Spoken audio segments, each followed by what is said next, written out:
খবৰ কেনেকুৱা সকলোৰে খবৰ ভাল ইলেকশ্যনৰ সময়ত মই কৈছিলোঁ যে চামগুৰি ইলেকশ্যনৰ পিছতে আমবাগানত আহিম আজি আমবাগানত আহিলোঁ আপোনালোক সকলোকে লগ পালোঁ আৰু সকলোকে নতুন বছৰৰ বহুত বহুত শুভেচ্ছা জনালোঁ ঠিক আছে ডিপ্লু জিকিলে হয়নে নহয় তেলে মোৰ লগত একেলগে ক'ব ভাৰত মাতা কি ভাৰত মাতা কি আজিৰ সভাত আমাৰ মাজত উপস্থিত অসম চৰকাৰৰ সন্মানীয় মন্ত্ৰী কেশৱ মহন্ত ডাঙৰীয়া পীযুষ হাজৰিকা ডাঙৰীয়া বিমল বৰা ডাঙৰীয়া সন্মানীয় বিধায়ক পদ্ম হাজৰিকা ডাঙৰীয়া জিতু গোস্বামী ডাঙৰীয়া ডিপ্লু ৰঞ্জন শৰ্মা ডাঙৰীয়া ৰূপক শৰ্মা ডাঙৰীয়া আৰু মণিমাধৱ মহন্ত ডাঙৰীয়াকে আদি কৰি মঞ্চত উপবিষ্ট বিশিষ্ট ব্যক্তিসকল আমাৰ কাৰণে সকলোৰে বাবে যোৱা বিগত বিধানসভাৰ উপনিৰ্বাচনৰ ফলাফল অতিকে গুৰুত্বপূৰ্ণ আছিলে নিৰ্বাচন হোৱাৰ আগতে মই সকলোকে প্ৰেছত যেতিয়া মোক সোধে যে 5টা সিটৰ কেইটা সিটত আপুনি জিকিব মই তেখেতসকলক কৈছিলোঁ যে 4টা সিটত জিকিম কিন্তু এটা সিটত প্ৰতিদ্বন্দ্বিতা হ'ব সিটটোৰ নাম কোৱা নাছিলোঁ কিন্তু সকলোৱে বুজিছিলে যে চামগুৰিক লৈ আমি 50%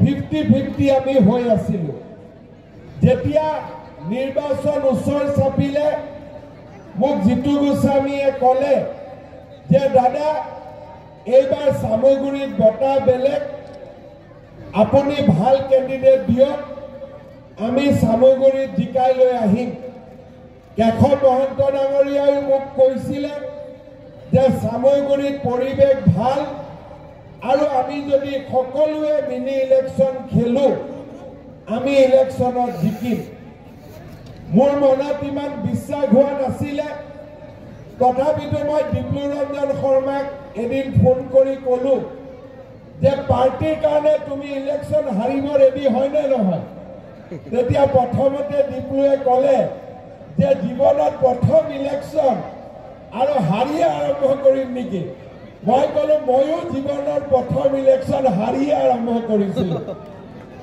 মোৰ যেতিয়া নিজৰ ইলেকশ্যন হৈছিলে 1996ত মই প্ৰথম হাৰিছিলোঁ তাৰ পিছত 25 বছৰ জিকি আছোঁ গতিকে মই ডিপ্লু ৰঞ্জন শৰ্মাক ক'লোঁ যে এবাৰ হাৰি দিয়া পিছত লাহে লাহে জিকি থাকিবা তেতিয়া ডিপ্লুৱে মোক ক'লে যে দাদা যদি এইটো পাৰ্টিৰ আদেশ মই নিশ্চয় চামগুৰিত ইলেকশ্যন খেলিম আৰম্ভ হ'ল লাহে লাহে চামগুৰিৰ ৰাইজে যি ধৰণে আমাক মৰম দেখুৱালে চেনেহ দেখুৱালে চামগুৰি লাহে লাহে আন সমষ্টিক পিছ পেলাই চামগুৰিয়ে বিজেপি দলক 24,501 ভোটত আমাক বিজয়ী কৰিলে আৰু এই বিজয়ত আটাইতকৈ গুৰুত্বপূৰ্ণ ভূমিকা বৰ্তমান যিটো চামগুৰিৰ অঞ্চল কলিয়াবৰ বিধানসভা সমষ্টিলৈকে গৈছে সেই সমষ্টিতে আমি 16,635টা ভোটত আমি লিড লৈছিলোঁ অৰ্থাৎ এই এৰিয়াটোৱে হ'ল আমবাগান অঞ্চল আৰু আমবাগান অঞ্চলৰ পৰাই আমি আটাইতকৈ বেছি ভোটত আমি লিড ল'বলৈ সক্ষম হৈছিলোঁ ইলেকশ্যনৰ মিটিঙত আহোঁতে মই কৈছিলোঁ যে ইলেকশ্যনৰ পিছত মই আমবাগানত আহিম বহুদিন মোৰ আমবাগানত অহা হোৱা নাই আৰু আমবাগানত মই নিজে আহি ৰাইজক মোৰ কৃতজ্ঞতা জনাম। মোৰ প্ৰথম আজি চামগুৰিত ভৰি দিয়ে মই প্ৰথম চামগুৰিৰ ৰাইজক অন্তৰৰ গভীৰতম কোণৰ পৰা মই বহুত বহুত ধন্যবাদ আৰু কৃতজ্ঞতা জনাইছো। এই সমষ্টিটোৰ বিজয় অহংকাৰৰ বিৰুদ্ধে বিজয়।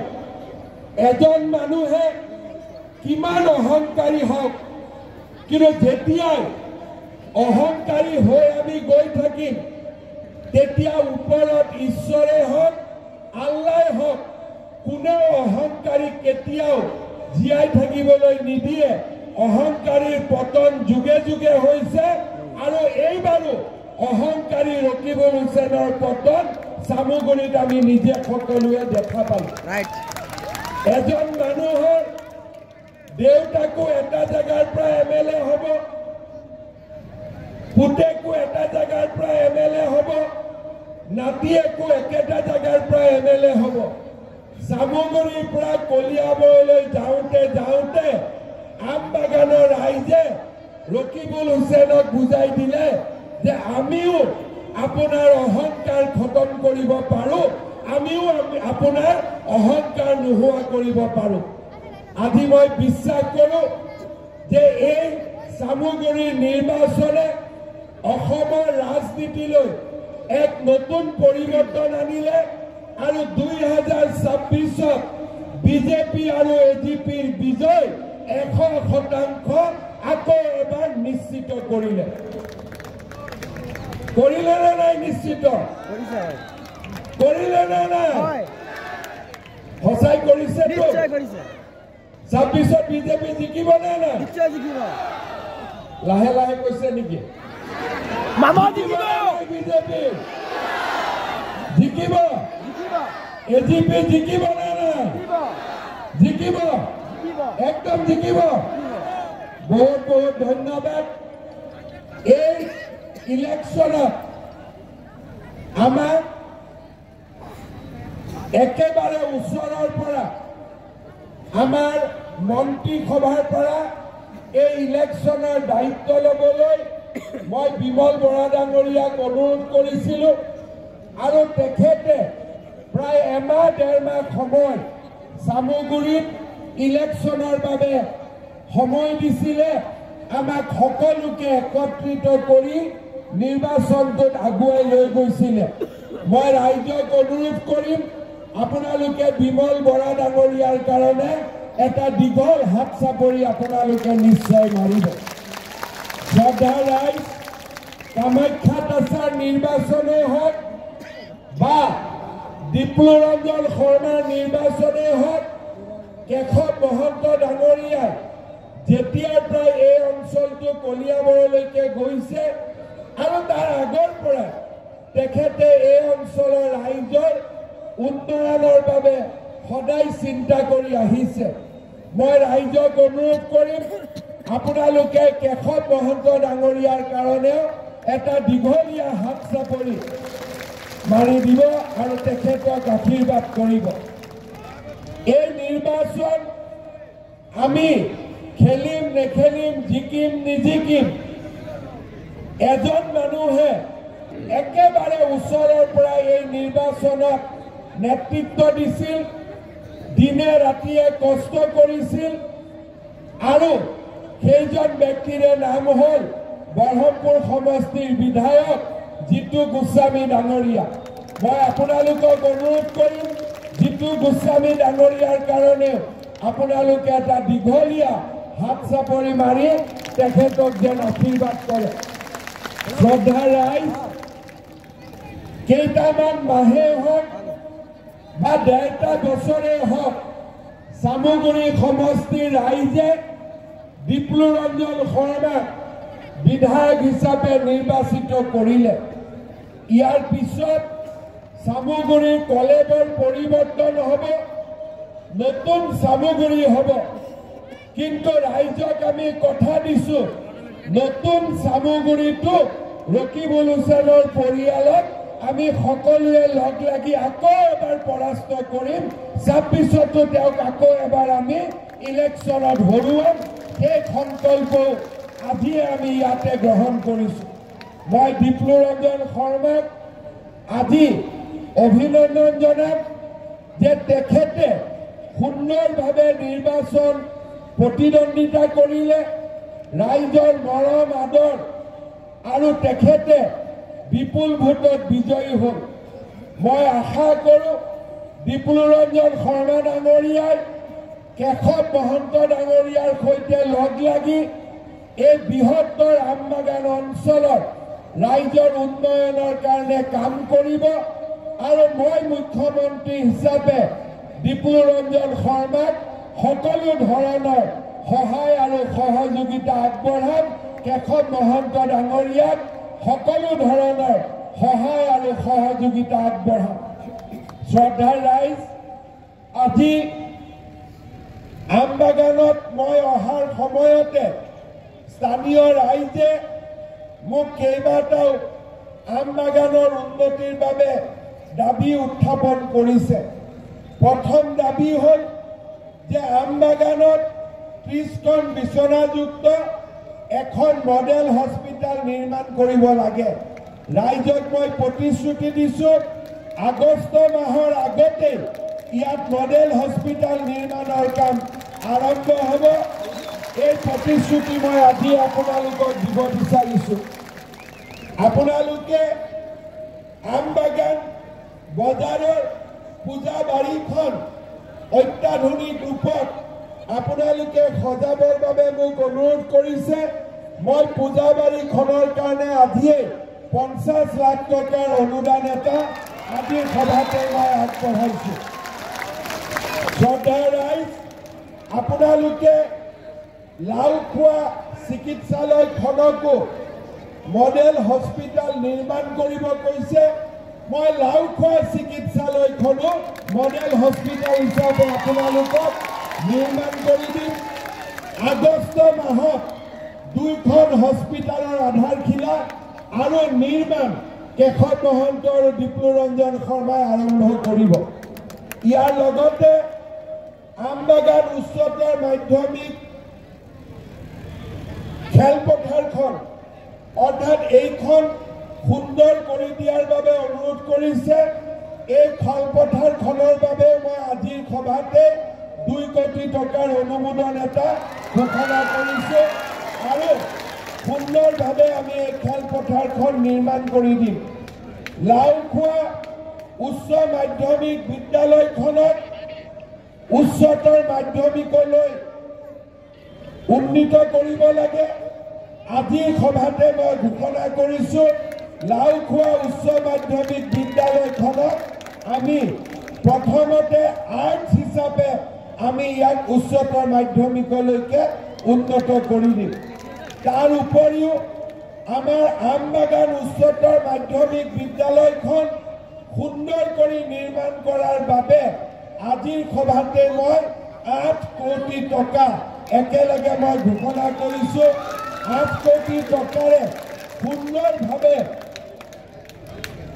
ইয়াত নিৰ্মাণ ধুনীয়া হ'ব। লগতে লাওখোৱা স্কুলৰ বাবেও মই 8 কোটি টকা আজিৰ সভাতে মই অনুমোদন কৰিছোঁ।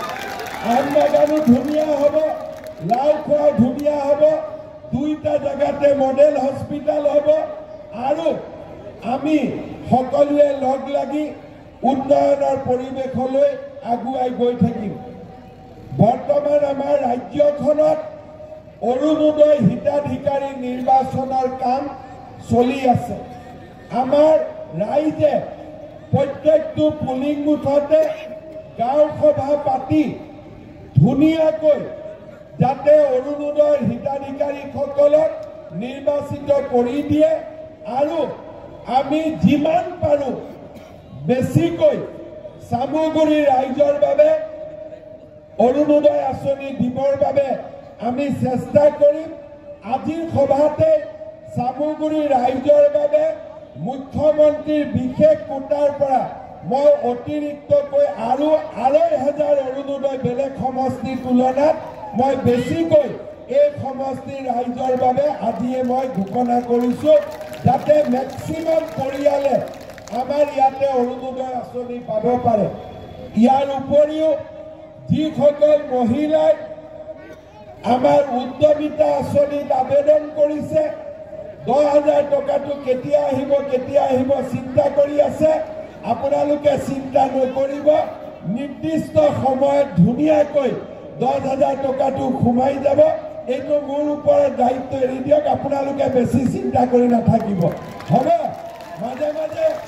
মাজে মাজে চিন্তা হৈ থাকে হয়নে নহয় যে মুখ্যমন্ত্ৰী এনে ক'লে নেকি হয়নে অলপ চিন্তা হৈ থাকে নে নাথাকে আপোনালোকে চিন্তা নকৰিব আজিলৈকে মই যিমান কৈছো কোনো কথা মিছ হোৱা নাই কিন্তু এই আঁচনিটো কৰোঁতে মোক 4,000 কোটি টকা লাগিব অসমত 40 লাখ মহিলা আছে 10,000 টকাকৈ দিওঁতে 4,000 কোটি টকা লাগিব মই লাহে লাহে টকাখিনি গোটাই আছো আৰু আপোনালোকক অহা কেইদিনমানৰ ভিতৰতে আপোনালোকে 10,000 টকাটো পাই যাব একেবাৰে চিন্তা নকৰিব ঠিক আছে আপোনালোকে এইটো বিষয় লৈ একেবাৰে চিন্তাই নকৰিব মোৰ ওপৰত এৰি দিব এতিয়া মই দুটা কথা কৈ সামৰণি মাৰিম আমাৰ অসমখন লাহে লাহে পৰিৱৰ্তনৰ ফালে আগবাঢ়িছে এদিন আমাৰ অসমখন আছিল অসমীয়া বঙালীৰ মাজত কাজিয়া হিন্দু মুছলমানৰ মাজত কাজিয়া জনজাতীয় অসমীয়াৰ মাজত কাজিয়া আমাৰ অসমখন অশান্তিৰ অসম আছিল যোৱা 3.5 বছৰত বিজেপিৰ চৰকাৰ অহাৰ পিছৰে পৰা আমি অসমত কোনো সম্প্ৰদায়ৰ মাজত কাজিয়া লাগিব হুলস্থুল কৰিব কাকো দিয়া নাই আৰু আজি বঙালী মানুহে হওক অসমীয়া মানুহে হওক জনজাতীয় মানুহে হওক আমি সকলো শান্তিত বাস কৰিছো কোনো কাৰো ওপৰত অত্যাচাৰ কৰিব নোৱাৰে সকলোৰে মাজত মৰম আৰু স্নেহৰ এটা সুন্দৰ পৰিৱেশ আমি নিৰ্মাণ কৰিছো আজি ৰাতিপুৱা নগাঁৱত আমি স্কুটি বিতৰণ কৰিছিলো চাইকেল বিতৰণ কৰিছিলো তেতিয়া মই এটা কথা কৈছিলো যে আগতে যেতিয়া এপিএসসিৰ ৰিজাল্ট দিয়ে পুলিচৰ ৰিজাল্ট দিয়ে যেতিয়া ডাঙৰ পৰীক্ষাৰ ৰিজাল্ট দিয়ে দুখীয়া মানুহে ৰিজাল্টৰ খবৰ নলৈছিল কাৰণ চাকৰি দুখীয়া মানুহৰ ভাগ্যত লিখাই নাছিল এজন যদি দুখীয়া মানুহ এছিএস অফিচাৰ হ'ব লাগে 1 কোটি টকা ঘোষ নিদিলে কোনো এছিএস হ'ব নোৱাৰিছিল চৰকাৰী চাকৰিৰ বাবে হয় ৰকিবুল হুছেইনৰ ঘৰত অহা যোৱা কৰিব লাগিছিল নহলে 10 লাখ 15 লাখ টকা ঘোষ দিব লাগিছিল পুলিচত লৰা দৌৰে যোনে দৌৰি পাছ কৰে সি চাকৰি নাপায় যোনে দৌৰি ফেল কৰে সি চাকৰি পায় আজি আমি অসমত এটা নতুন পৰিৱেশ সৃষ্টি কৰিলো